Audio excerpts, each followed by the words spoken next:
오늘부터 입국자 격리를 폐지한 가운데 21억 명의 춘제 대이동도 시작됐습니다. 중국발 재확산이 우려되면서 중국을 겨냥한 방역 강화 조치가 네덜란드 등 유럽 각국으로 확대되고 있습니다. 성남FC 후원금 의혹으로 검찰 출석을 앞둔 이재명 대표가 일정을 비운 채 조사 준비에 집중했습니다. 검찰 출석길에는 당 지도부가 동행하고 강성 지지자들도 집결을 예고했습니다. 고농도 미세먼지와 황사가 겹치면서 전국 9개 시도에는 비상 저감 조치가 내려졌습니다. 대기 흐름이 정체되면서 이번 주 중반까지 기승을 부릴 전망입니다. 서비스 센터에 수리를 맡긴 테슬라 차량에서 화재가 발생해 절반이 불에 타고 3시간 만에 진화됐습니다. 태안화력발전소에선 폭발과 함께 불이 나 작업자들이 긴급 대피했습니다.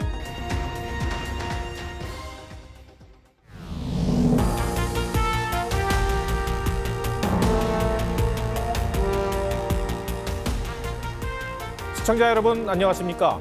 뉴스7의 김명우입니다. 중국의 방역 만리장성이 허물어졌습니다. 오늘부터 중국에 들어오는 사람에 대한 격리 조치가 없어지고 중국인들의 해외여행도 풀린 겁니다. 많이 전해드린 것처럼 문제는 중국의 심각한 코로나 상황입니다. 우리로서는 상상 이상의 수많은 중국인들이 감염되고 있는데 전 세계에 미칠 영향이 걱정입니다. 중국 당국이 코로나 확산의 분수령으로 보고 있는 최대 명절 춘제를 앞두고 인구 대이동도 시작됐습니다. 먼저 이유진 기자가 보도합니다. 약 3년간 닫혔던 셔터가 올라가는 순간 짐가방을 든 사람들이 몰려듭니다. 홍콩과 중국 선전을 육로로 오갈 수 있는 검문소가 다시 문을 열었습니다. 한시라도 빨리 국경을 넘으려는 사람들의 발걸음이 이른 새벽부터 이어졌습니다. 因為我已經2年未見過老婆啦，想快啲翻去見老婆. 국제공항도 활짝 열렸습니다. 해외 입국자들은 PCR 음성 증명서만 내면 별도의 격리 없이 목적지로 갈 수 있습니다. 공항 곳곳에선 방호복을 입은 방역 요원 대신 오랜만에 가족들과 껴안고 상봉하는 모습이 포착됐습니다. I come back from England. Wow, my family is here, all here. So for Chinese New Year. 중국 최대 명절 춘제를 앞두고 중국 내 이동도 활발합니다. 다음 달 15일까지 40일간의 특별 수송이 시작됐는데 21억 명이 이동할 것이란 전망이 나왔습니다. 농촌의 경우 의료 인프라가 취약하다 보니 바이러스 확산 방지에 비상이 걸린 상태입니다. 要充分发挥农村基层组织作用，加强对农村地区医疗机构支持.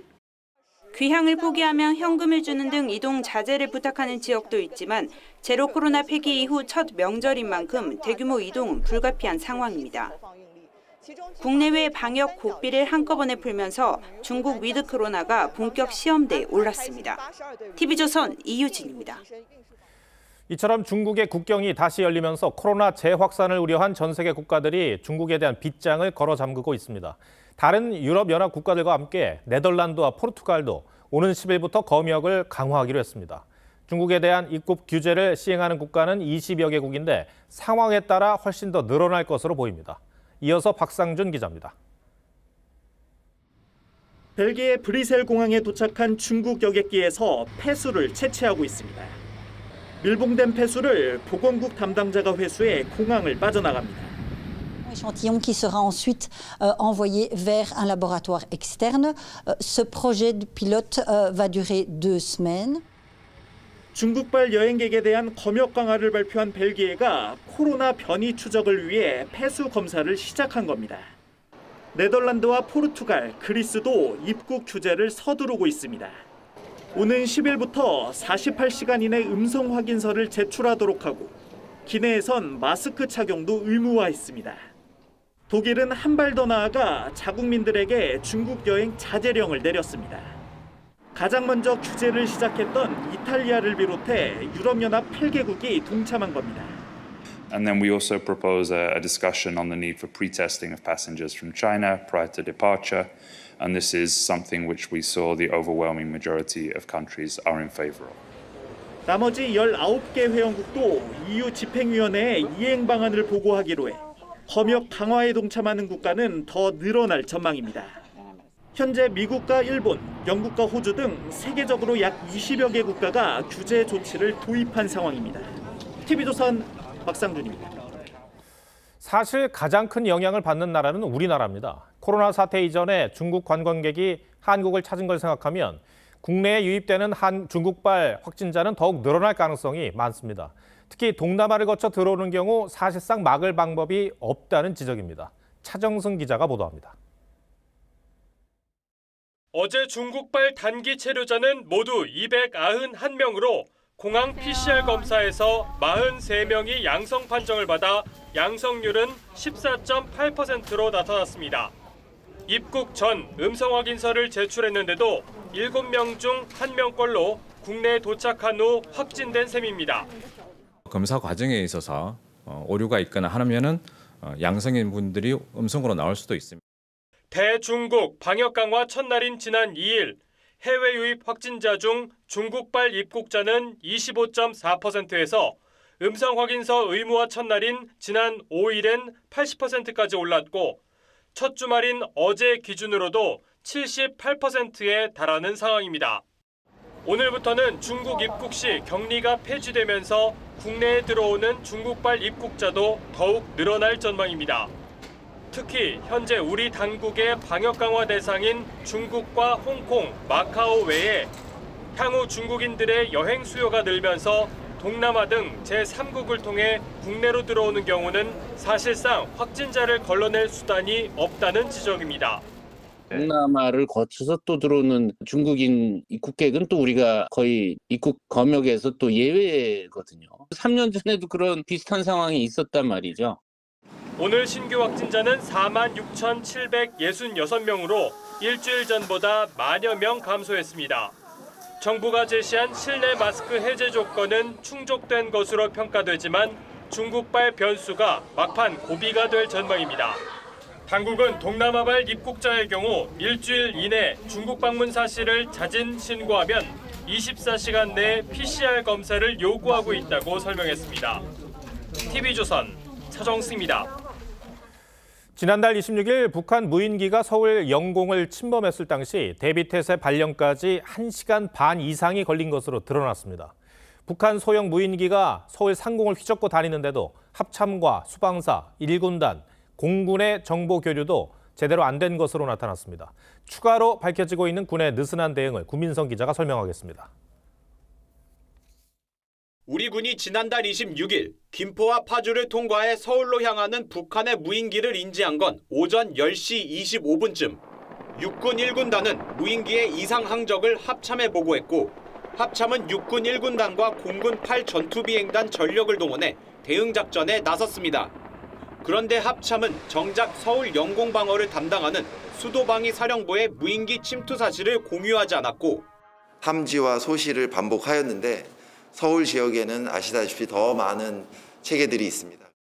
무인기 침투 내용을 모르고 있던 수방사는 10시 50분쯤 자체적으로 무인기를 탐지해 11시 27분쯤 자체 대응에 나선 것으로 전해졌습니다.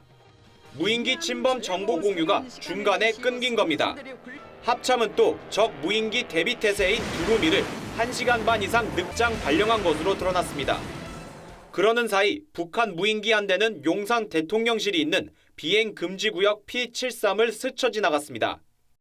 이를 두고 군 내부에서도 육군과 공군 또 육군 부대가 각각 방공 체계를 운영하다 보니 허둥지둥한 꼴이라는 비판이 나옵니다. 합참은 현재 지난달 26일 작전 상황 전반을 다시 들여다보면서 허점과 보완점을 파악하고 있습니다.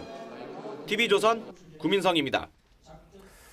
민주당 이재명 대표의 검찰 출석에 당 지도부가 모두 나간다고 합니다. 극성 지지층들은 SNS와 커뮤니티를 통해 성남시청의 집결에 검찰을 압박하자는 공지문까지 올리고 있습니다. 내일부터 야당이 단독 소집한 임시국회가 열리는데 혹시 검찰이 이 대표에 대한 구속영장을 신청하더라도 국회의 동의가 필요한 상황이 됐습니다. 권은영 기자 리포트 전해드리고 법조 출입 기자에게 조금 더 물어보겠습니다. 우리가 이재명이다. 강성 지지자들이 이재명 대표가 성남FC 불법 후원금 의혹으로 검찰에 출석하는 오는 화요일 성남지청 앞에 집결하자고 독려하는 포스터입니다.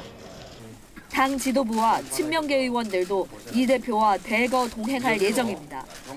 상식적인 수준에서 그냥 검찰 소환 조사 받으러 가서 그냥 들어가지는 않을 것 같습니다. 지도부들은 아마 갈 겁니다. 가능성은 크지 않지만 검찰이 이 대표를 조사한 후 구속영장을 청구하더라도 신병 확보는 어려울 전망입니다. 169석의 민주당이 임시국회를 내일부터 단독으로 열고 30일 동안 회기가 이어지기 때문입니다. 야당은 민생법안 처리와 북한 무인기 침범을 따지기 위해 임시국회가 필요하다는 입장인데 여당은 민생 논의는 핑계일 뿐 이재명 방탄 하나만을 위한 임시국회라고 비판했습니다. 민주당의 태도는 방탄, 민생 논의보다는 정쟁몰이에만 관심이 집중되어 있어 유감스럽습니다. 한편 야당의 임시국회 단독 소집을 두고 과거 이 대표가 국회의원의 면책 특권을 제한해야 한다고 주장해놓고선 본인에게는 적용하지 않는다는 비판도 나오고 있습니다. 불체포 특권 제한해야 된다. 100% 동의할 뿐만 아니라 제가 주장하는 것입니다. 이재명 같은 깨끗한 정치인에게는 전혀 필요한 것이 아닙니다. TV조선 권은영입니다. 제1야당 대표를 수사하는 검찰도 중압감이 만만치 않겠죠. 법조 출입 송민선 기자에게 들어보겠습니다. 자, 송 기자. 검찰은 일단 이재명 대표를 상대로 어떤 조사를 하게 되죠? 네, 그 검찰은 이재명 대표 측이 두산건설과 네이버 그리고 분당 차병원 이렇게 세 곳 업체의 민원을 해결을 해주고 성남FC 후원금을 내도록 한 것으로 파악하고 있습니다. 이들이 각각 낸 수십억 원의 후원금이 모두 사업 부지 용도 변경과 그리고 용적률 상향의 대가였다고 의심하고 있는 건데요. 검찰은 이 대표가 이 성남FC를 성공적으로 운영을 해서 이를 자신의 정치적인 업적으로 쌓으려고 이들 기업과 모종의 거래를 한 게 아니냐 이런 것들을 따져보고 있는 겁니다. 이 검찰 관계자는요. 수사를 진행 중인 성남지청이 그 이 대표가 받고 있는 제3자 뇌물죄 혐의 입증에 자신감을 보이고 있다면서 뇌물 액수가 아무래도 100억 원이 넘는 만큼 영장도 아무래도 청구할 수밖에 없을 거라고 전망을 하고 있습니다. 영장도 청구할 수밖에 없을 것이다. 송 기자, 만약에 실제로 검찰이 영장을 청구하게 되면 어떤 절차를 거치게 되는 거죠? 만약에 이 검찰이 오는 10일이죠. 이재명 대표를 소환한 이후에 법원에 구속영장을 청구를 한다면요. 법원은 국회에 체포 동의안부터 제출을 해야 합니다. 이 체포 동의안 가결을 위해서는 제적 과반 출석에 출석한 그 의원의 과반 찬성이 필요한데요. 민주당 의원이 전체 299석 가운데 아무래도 이 169석을 차지하고 있어서 사실상 쉽지 않을 거란 분석이 많습니다. 이 지난달이죠. 노웅래 민주당 의원 체포 동의안도 부결이 됐었는데요. 아무래도 이 실익 없이 불필요한 정치적인 논란을 부를 수가 있어서 검찰은 이 영장 청구 없이 불구속 기소할 거라는 시각도 있는 상황입니다. 검찰이 이재명 대표 소환 조사를 한 차례로 끝내지 않을 것이다라는 말도 나오는데 왜 그런 말이 나오는 겁니까? 네, 이게 성남FC 후원금 의혹 외에도 현재 검찰이 수사하고 있는 이재명 대표 관련 사건이 더 있기 때문입니다. 서울중앙지검은요, 대장동 위례신도시 개발사업 특혜 의혹을 수사를 하고 있고요. 그리고 수원지검은 쌍방울그룹이 이재명 대표 변호사비를 대납해줬다는 의혹에 대한 수사를 이어가고 있습니다. 아직 경찰 수사 단계이긴 한데요. 이 백현동 개발사업 특혜 의혹에도 이 대표 연루 가능성이 거론되고 있는 상황입니다. 추후에 이들 수사가 진행이 되면서 이재명 대표 소환과 영장 청구가 계속해서 반복적으로 시도될 것으로 예상이 되고 있습니다. 네, 알겠습니다. 검찰이 자해를 시도했던 김만배 씨에 대해서도 집중 조사를 계속 이어가고 있죠. 네, 이 검찰은 지난 금요일에 김 씨를 부른 데 이어서 이번 주 초에도 소환을 할 예정이에요. 그래서 대장동 개발 사업으로 김 씨가 벌어들이고 있는 수익의 행방을 캐물을 전망입니다. 최근에 이성문 화천대유 전 대표를 소환을 해서 김 씨와의 사이에서 이뤄진 수십억 원대 자금 거래 내역을 확인을 했는데요. 이 돈 일부가 로비에 사용이 되거나 아니면 은닉되지는 않았는지를 살펴보고 있는 상황입니다. 또 김 씨가 자신의 변호인들에게 100억 원대 수임료를 지급한 정황도 드러났는데요.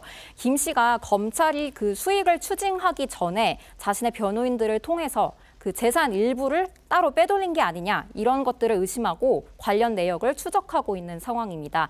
그리고 변호인 측은 수임료가 100억 원에 한참 못 미친다면서 합법적인 절차에 따라서 회계 처리했다 이렇게 해명을 하고 있습니다. 예, 김한배 씨의 대장동 의혹 재판은 언제 다시 열리게 됩니까?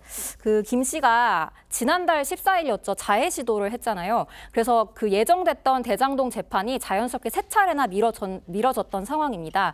그래서 법원은 이제 드디어 그 건강이 회복이 돼서 이번 주 금요일에 재판을 재개합니다. 그동안에 김만배 씨는 천화동인 1호 실소유주 논란 등 그 대장동 사건 관련 의혹에 굳게 입을 다물어 왔었지 않습니까? 네. 그 자해 이후에 심경의 변화가 있는지 그리고 진술 태도를 바꿀지 등이 현재 가장 큰 관심사인데 재판 중단 전까지 이어졌던 유동규 전 본부장과 그리고 남욱 변호사의 폭로전도 계속될지 이 부분도 지켜봐야 할 것으로 보입니다. 네, 송민선 기자 잘 들었습니다.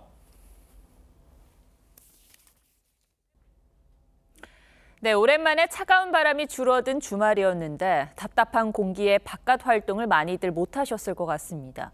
어제에 이어 오늘도 고농도 미세먼지로 하루 종일 하늘이 잿빛이었고 비상 저감 조치도 이어졌습니다.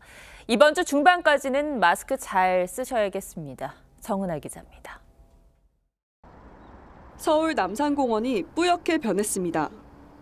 고농도 미세먼지로 바로 앞 건물조차 희미하게 형태만 알아볼 수 있을 정도입니다. 전주에서 멀리 왔는데 미세먼지가 너무 남산에 올라온 것도 전망도 보고 그러려고 온 건데 거의 보이지가 않아가지고. 다른 지역도 상황은 마찬가지. 주말이면 500명 정도가 이용하는 대구 팔공산 케이블카는 탑승객이 절반 수준으로 줄었습니다. 팔공산 쪽이 원래는 선명하게 다 보여야 되는데 오연 거 보니까 조금 이제 답답함. 수도권을 비롯한 전국 대부분 지역의 미세먼지 농도는 연 이틀 80 마이크로그램을 넘어 나쁨 수준을 보였습니다. 초미세먼지 농도가 80 마이크로그램까지 치솟은 서울을 비롯해 수도권과 강원 영서, 충청 등엔 초미세먼지 주의보도 내려졌습니다. 좀 칼칼한 거 같기도 하고 또 많이 안 좋은 것 같아요. 웬만하면 야외 활동 좀 줄이는 게. 최악의 대기질 상황이 계속되면서 서울광장 스케이트장은 어제에 이어 오늘도 운영을 중단했습니다. 서울과 충청, 대구, 경북 등 전국 9개 시도에선 미세먼지 배출을 최소화하기 위한 비상저감 조치도 시행됐습니다. 중국발 미세먼지는 이번 주 중반까지 이어질 전망입니다. TV조선 정은아입니다. 네, 수리를 받기 위해 정비소에 세워둔 테슬라 차량에서 불이 났습니다. 배터리 이상으로 화재가 발생한 건데 온도가 순식간에 치솟아 진화에만 3시간 가까이 걸렸습니다. 차순우 기자가 보도합니다. 전기차 한 대가 화염에 휩싸였습니다. 차량 내부에선 쉴 새 없이 불길이 뿜어져 나오고 앞유리는 산산 조각났습니다. 어제 오후 5시쯤 서비스 센터에 세워져 있던 테슬라 차량에서 불이 났습니다. 인명피해는 없었지만 화재 진압에만 3시간 가까이 걸렸습니다. 딴 금방 끄는데 저 시간 너무 걸리더라고. 화재 진압에 사용된 물은 얼어붙었고 화재가 난 차량은 방염포로 덮여져 있습니다. 소방당국은 배터리 이상으로 차량 내부 온도가 700도까지 치솟으면서 열폭주를 일으킨 것으로 보고 있습니다. 셀 하나에서 열폭주가 발생을 했을 때 넘어가 버리면 그걸 갖다가 바로 되돌릴 수는 없는 거죠. 건물 외벽을 타고 검은 연기가 치솟고 굴뚝에선 강한 수증기가 뿜어져 나옵니다. 오늘 오전 8시 45분쯤 충남 태안 화력발전소에서 폭발음과 함께 화재가 발생했습니다. 소방당국은 관할 소방서 인력과 장비를 모두 동원하는 대응 1단계를 발령하고 헬기까지 동원해 진화에 나섰습니다. 큰 불길은 1시간 만에 잡혔지만 작업자 12명이 긴급 대피하는 등 혼란이 빚어졌습니다. 인명피해는 없고요. 초진은 09시 42분에 초진됐고요. 대응 1단계 해제는 10시 09분, 완제는 11시 32분입니다. 경찰과 소방당국은 발전소 관리자 등을 상대로 사고 경위를 조사 중입니다. TV조선 차순우입니다. 연쇄살인범 이기영이 살해했다고 진술한 동거녀의 시신 수색 작업이 장기화할 조짐입니다. 경찰은 시신이 유실됐을 가능성에 더 무게를 두고 땅을 파는 굴착기 수색은 멈추고 범위를 하류까지 넓혀서 걸어서 수색하고 있습니다. 고서정 기자의 보도입니다. 보트를 탄 대원들이 얼음을 깨가며 수중 탐색을 하고 경찰 100여 명은 공릉천 일대를 샅샅이 수색합니다. 경찰은 지난달 27일부터 13일째 시신을 수색 중이지만 아직 시신을 찾지 못했습니다. 시간이 걸리는 굴착기 작업은 어제부터 중단했습니다. 땅을 파볼 만한 곳은 다 파봤고 사람이 굴착기보다 더 깊게 묻을 순 없다고 판단한 겁니다. 경찰은 또 지난해 여름 폭우 등으로 시신이 유실됐을 가능성도 높은 것으로 봤습니다. 이기영이 시신을 묻었다고 주장한 건 지난해 8월 7일쯤인데 그 다음 날 공릉천 수위는 최고 4.84m로 1m가 채 안 되는 현재보다 많이 높았습니다. 어부들 그물 던질 때 그거 좀 봐달라고 좀 부탁 좀 했고 100년 만에 집중호우였다고 450mm인가 왔다고 그러더만 떠내려갔을 가능성이 많다 그래가지고 옮겼어요. 대신 경찰은 수색 범위를 확대하고 도보 수색 등을 통해 시신이 있을 만한 곳을 모두 확인할 계획입니다. 낚시꾼들 때문에 시신 유기가 어려웠을 수 있다는 주장도 나왔습니다. 봄이나 여름 때는 밤낚시를 많이 하시거든요. 눈에 금방 뜰 텐데요. 경찰은 이기영이 거짓말을 했을 가능성을 배제하지 않으면서도 동거녀 살인 혐의를 확실히 입증하기 위해선 시신을 찾아야 하는 만큼 수색 작업을 계속할 예정입니다. TV조선 고서정입니다.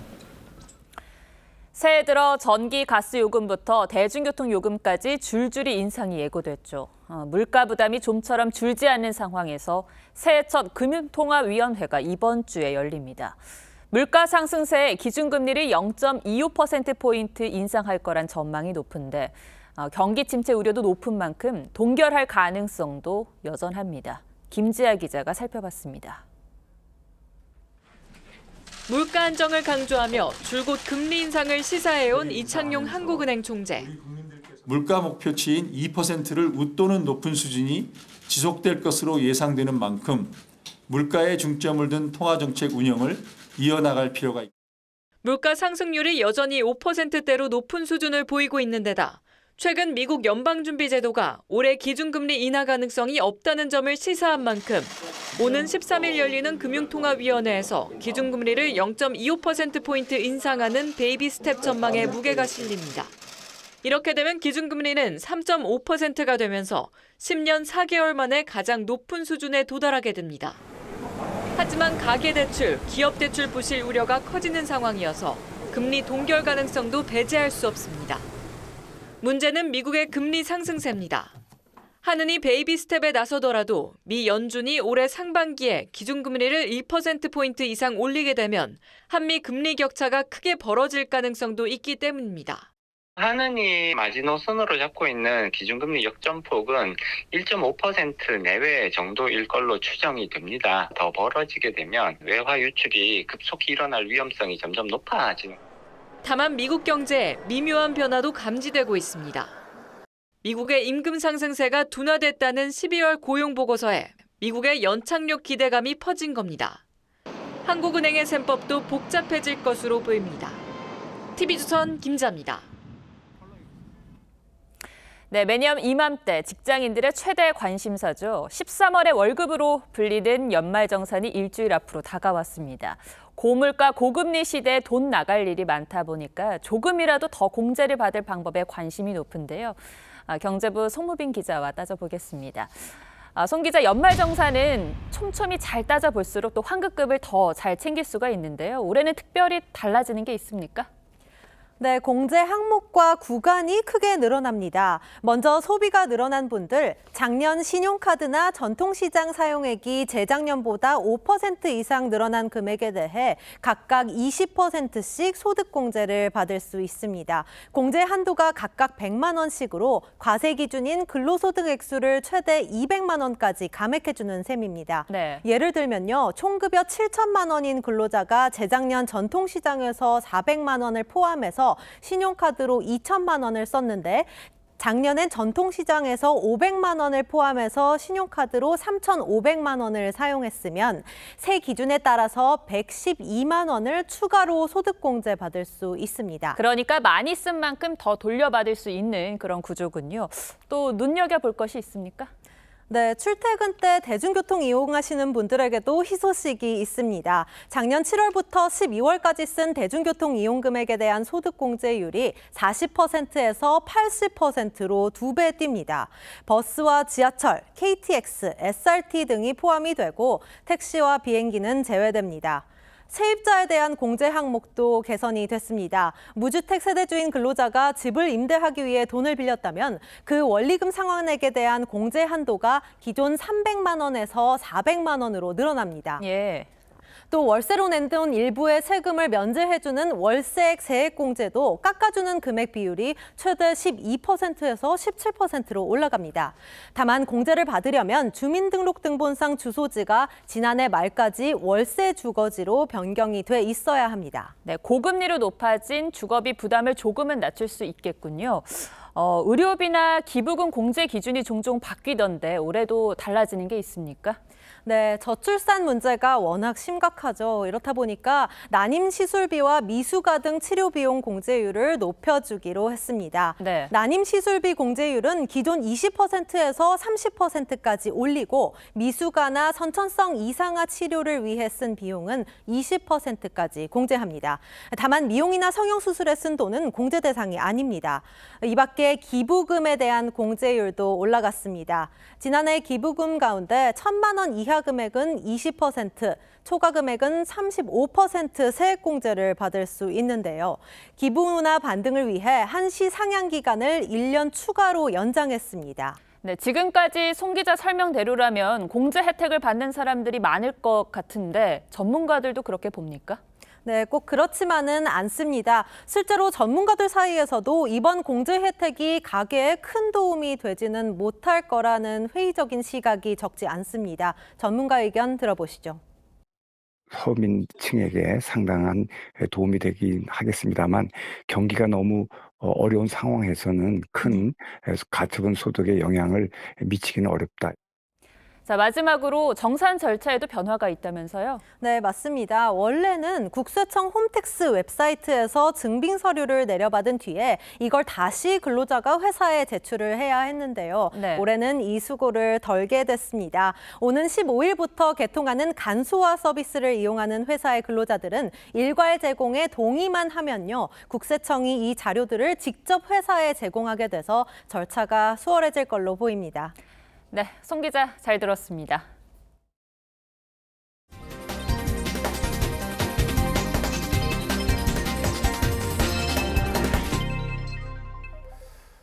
나경원 부위원장이 최근 대통령실의 우려에 대해 이해한다면서 오해를 불러 유감스럽다고 한 발 물러섰지만 전당대회 출마 여부에 대해서는 확답을 피했습니다. 안철수 후보는 내일 출마를 공식 선언합니다. 최민식 기자가 보도합니다. 나경원 저출산 고령화 사회위원회 부위원장이 오늘 오전 자신의 SNS에 올린 입장문입니다. 대통령실의 우려 표명에 대해 10분 이해한다면서 오해를 불러일으켜 유감스럽게 생각한다고 했습니다. 다만 이번 사안을 정략적으로 활용하는 것은 부적절하다면서 자신의 전당대회 출마 여부에 대해선 확답을 피했습니다. 앞서 나 부위원장은 지난 5일 신년 기자간담회에서 저출산 대책으로 출산 시 대출 원금 탕감 정책을 언급했는데 그 어느 나라도 돈을 투입하지 않고 출산율을 제고한 경우는 없습니다. 대통령실은 하루 만에 사견에 불과하다고 반박했습니다. 오히려 윤석열 정부의 관련 정책 기조와는 상당한 차이가 있다는 것을 나 부위원장이 유감을 밝혔지만 정부 일각에서는 복수의 장관급 이상 인사들이 출산 시 대출 원금 탕감 정책은 정부 기조와 맞지 않다고 나 부위원장에게 전달했지만 사실상 반영되지 않은 부분을 심각하게 보고 있습니다. 당권 주자들의 행보도 빨라졌습니다. 김기현 의원은 주말에도 청년 당심 잡기에 나섰고 보수의 가치가 얼마나 소중한 것이냐. 안철수 후보는 내일 공식 출마를 선언합니다. 특히 수도권은 중도가 중요합니다. TV조선 최민식입니다. 가짜뉴스로 판명난 이른바 청담동 술자리 의혹과 관련해 민주당 김의겸 의원이 최근 한 예능 프로그램에 나가서 한 말이 논란입니다. 한동훈 법무부 장관이 제기한 소송에서 자신이 100% 이긴다는 내용입니다. 정민진 기자가 조금 더 구체적으로 전해드리겠습니다. 김의겸 의원이 SNS에 올린 영상입니다. 지난 1년 동안 기억에 남는 순간을 묻자 이른바 가짜뉴스로 판명난 청담동 술자리 의혹을 거론하면서 한동훈 장관의 답변 태도를 비판했습니다. 자기중심적이고 또 모든 걸 적대적인 관계로 해석하고 그렇게 받아들이는구나. 김 의원은 8건의 고발을 당했다고 강조했는데 자랑스러운 건 아니지만 고발 1등입니다. 한 예능 프로그램에 나와서는 한동훈 장관이 제기한 10억 손해배상 청구 소송에서 이긴다고 자신했습니다. 소송에 질 경우 10억 원은 어떻게 마련하냐는 질문에 김 의원은 100% 이긴다고 주장했습니다. 지난해 10월 김 의원은 국회 국정감사에서 이른바 청담동 술자리 의혹을 제기하며 한 장관과 설전을 벌였고 김앤장 변호사 30명가량이 있었습니다. 그리고 윤석열 대통령도 이 자리에 이 청담동의 바에 합류를 했습니다. 법무부 장관직 포함해가지고 제가 뭘 앞으로 어떤 주의 종직이라든가 뭐 다 걸겠습니다. 의원님 뭐 거시겠습니까? 경찰 수사 결과 거짓으로 결론이 났습니다. 여당은 거짓말로 점철된 이재명 대표의 대변인답다면서 근거가 없는 자신감의 출처가 궁금하다고 비판했습니다. 투기로 번 돈으로 공천은 맞바꾸었지만 범죄는 맞바꿀 수 있는 대상이 아닙니다. TV조선 정민진입니다. 세계 최대 IT 가전 박람회인 CES가 나흘간의 여정을 마치고 막을 내립니다. 실시간으로 통역해주는 안경부터 자율주행하는 유모차까지 역시나 신기술의 향연이 펼쳐졌는데요. 최은정 기자가 우리의 일상을 바꿔줄 혁신적인 기술들에 오늘의 포커스를 맞췄습니다. 차량 뒷좌석 천장에서 말려있던 화면이 펼쳐집니다. 창문에는 유명 랜드마크를 지날 때 관련 정보가 AR로 떠오릅니다. LG 디스플레이에 차세대 디스플레이 기능을 탑재한 자율주행 차량입니다. 4개의 바퀴가 직각으로 꺾이더니 개처럼 이동해 평행 주차를 합니다. 제자리에서 회전도 가능합니다. Mobility platform provider, we want to modularize elemental technologies in various fields and provide integrated solutions that satisfy customer needs. BMW는 색깔을 자유자재로 바꿀 수 있는 차량뿐만 아니라 마치 인간처럼 기쁨, 놀람 등의 표정을 짓고 운전자와 대화가 가능한 미래형 자동차를 선보였습니다. It reminds me a little bit of the character that they played in Terminator 2. 이번 CES의 화두는 모빌리티의 미래였는데 SK텔레콤은 하늘을 나는 드론 택시를 선보였고 사람이 필요 없는 무인 농업용 트랙터도 등장했습니다. 자율주행은 일상으로 파고들어 밀지 않아도 알아서 이동하고 도로에 장애물이 나타나면 알려주는 스마트 자율주행 유모차도 나왔습니다. So parents can really focus their two hands and their full attention on the interaction with their kids. 안경알 안쪽에 나오는 번역문을 보고 서로 다른 언어로도 바로 소통할 수 있는 스마트 안경도. It's amazing because it translates real time with you. 사람이 앉고 있으면 팽창과 수축을 반복하며 호흡 안정을 유도하는 숨쉬는 로봇 쿠션 기술도 선보였습니다. And if you're holding it, you will naturally start to breathe more slowly also. So it helps you wind down. 전 세계 3,200여 개 기업이 참가하고 10만 명 이상이 다녀간 올해 CES에는 일상을 편리하게 해줄 신기술들이 총집결했습니다. 뉴스7 포커스였습니다. 70이 넘어 한글을 배운 할머니들의 글씨체가 요즘 컴퓨터에도 또 대통령 연하장에도 쓰일 만큼 인기랍니다. 경북 칠곡 할머니들이 꾹꾹 눌러 쓴 손글씨여서 칠곡 할매체라고도 하는데요. 투박하지만 공부에 대한 열정 또 할머니들만의 정감이 느껴집니다. 이정민 기자입니다. 윤석열 대통령이 새해를 맞아 각계 원로들에게 보낸 연하장. 연하장 속 글자는 권안자 할머니의 칠곡 할매체입니다. 아이들은 나는 머리 들었다가 또 잡고 그런지 배우고 나니까 냉장고 뭐 들었다 하는 것도 써야지.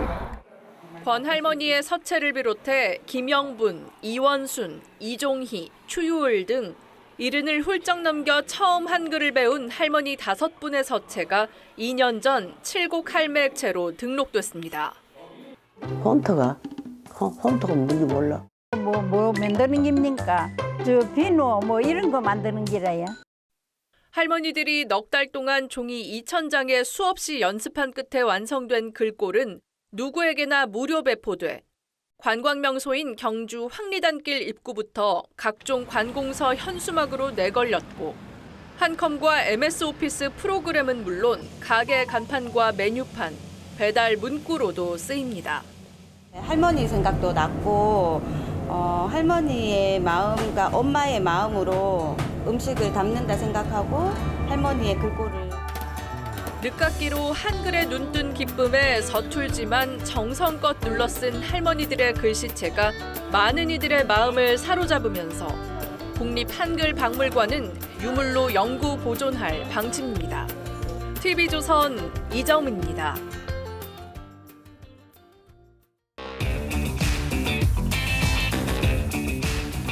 뉴스야 시작합니다. 정치부 김아림 기자 나와 있습니다. 첫 번째 물음표 볼까요?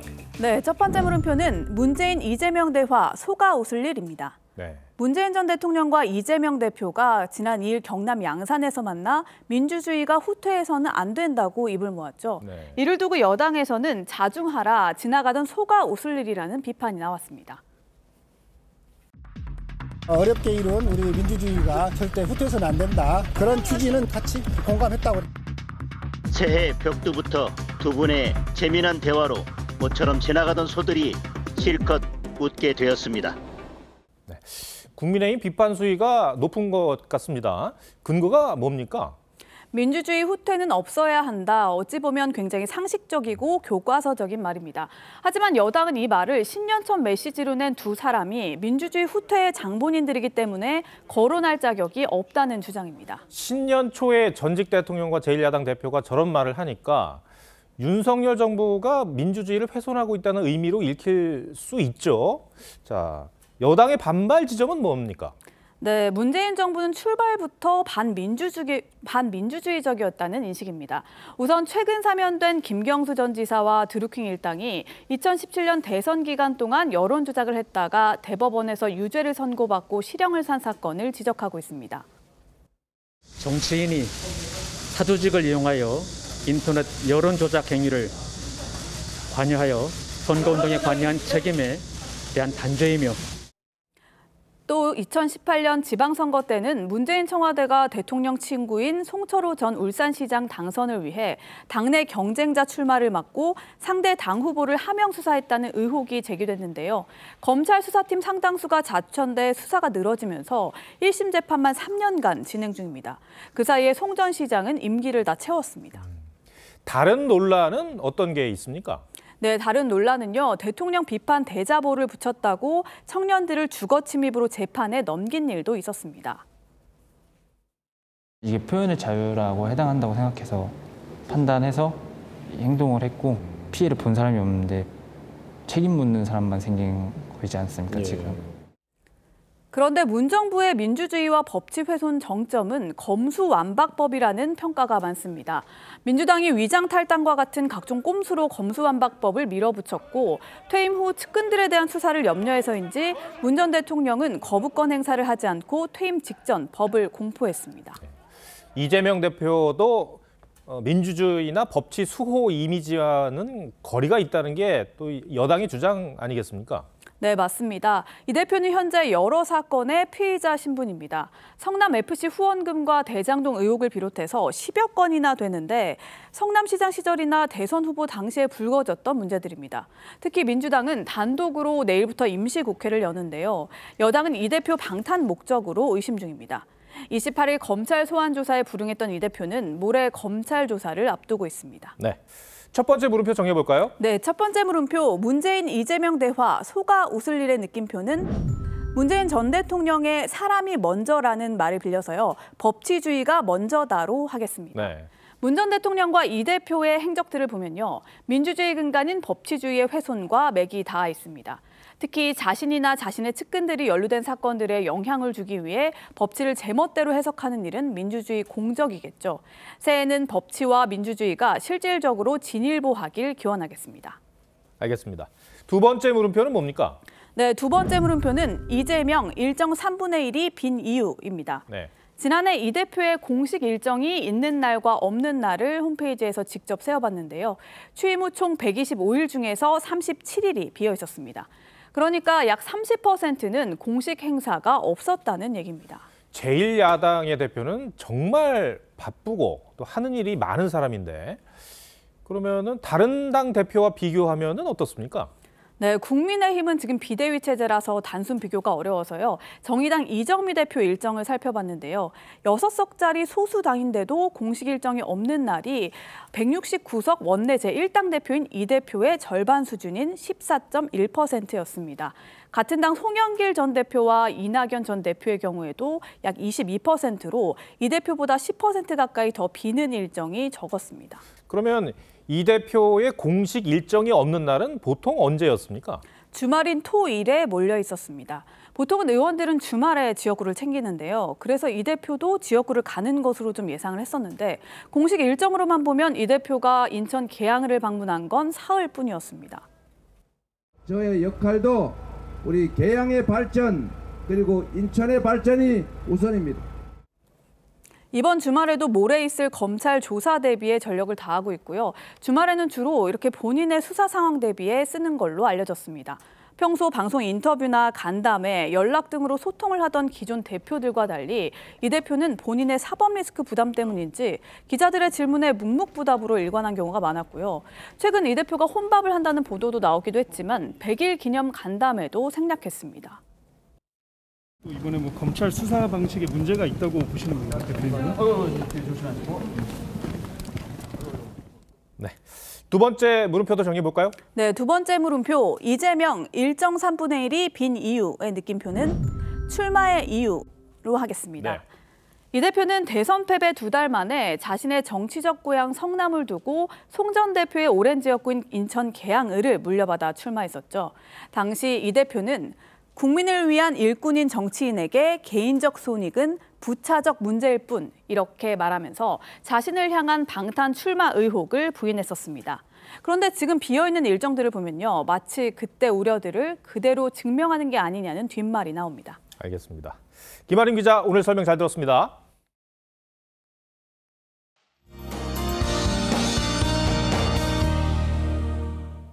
희뿌연 먼지로 종일 답답하셨죠? 고농도 미세먼지가 연일 기승을 부리고 있습니다. 내일도 국외 미세먼지가 추가로 유입이 되면서 대기질이 좋지 않을 것으로 보이는데요.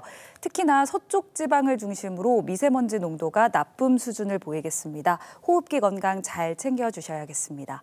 먼지는 말썽이지만 추위는 주춤하고 있습니다. 내일 아침 기온 서울 2도, 대전은 1도로 영상권을 보이겠고요. 부산은 6도에서 출발을 하겠습니다.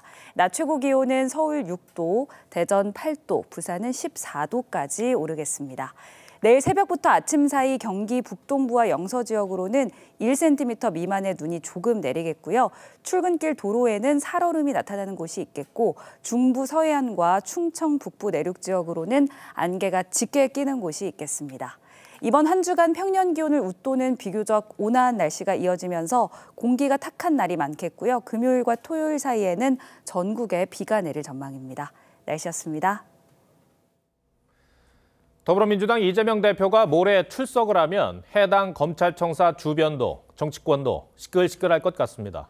제1야당 대표가 검찰에 소환되는 게 극히 이례적이고 국민 입장에서도 착잡한 일입니다. 그렇기 때문에 검찰은 법과 원칙만을 따라 무거운 책임감을 갖고 수사에 임해야 할 것입니다. 그런데 민주당 4선 중진 우상호 의원이 이런 말을 했습니다. 제1야당 당수를 구속한 전례가 없고 구속하면 나라가 뒤집어진다고 말이죠. 동의할 수 없을 뿐만 아니라 부적절한 발언이라고 생각합니다. 제1야당 대표는 대한민국의 법 절차 위에 서 있는 사람이 아닙니다. 당당하다고 줄곧 말한 대로 검찰에 가서 죄가 없다고 소명하고 나오면 될 일입니다. 민주당의 대응이 왜 이렇게 요란한 느낌이 드는지 모르겠습니다. 시청해주셔서 고맙습니다.